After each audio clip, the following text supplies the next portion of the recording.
حیدرآباد سے محمد عبداللہ صاحب نے سوال لکھا ہے۔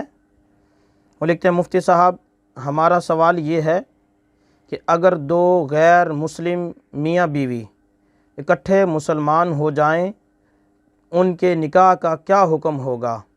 کیونکہ جب یہ غیر مسلم تھے تو غیر مسلم مذہب کے مطابق انہوں نے نکاح کیا تھا، اور دوسرا یہ بھی بتا دیں کہ ان کے جو بچے پہلے پیدا ہو چکے ہیں ان کا نسب شریعت اسلامیہ درست مانے گی یا نہیں؟ محمد عبداللہ۔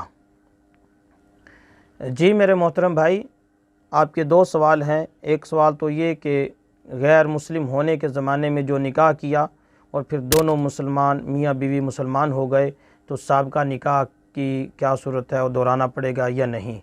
دیکھیں میرے محترم بھائی، شریعت اسلامیہ سابقہ نکاح کو صحیح مانتی ہے، اس نکاح کو دہرانے کی ضرورت نہیں ہے، از سر نو ایک نیا نکاح کرنے کی ضرورت نہیں ہے، تجدید نکاح کی کسی قسم کی ضرورت نہیں ہے۔ اور دوسرا سوال آپ کا یہ کہ جو پہلے غیر مسلم ہونے کے زمانے میں جو بچے پیدا ہوئے تھے ان کا نسب بھی بالکل ان کا نسب ثابت ہوگا اور نکاح کو دہرانے کی ضرورت نہیں، نسب بھی اپنی جگہ بحال اور درست رہے گا، اس میں پریشان ہونے کی ضرورت نہیں ہے۔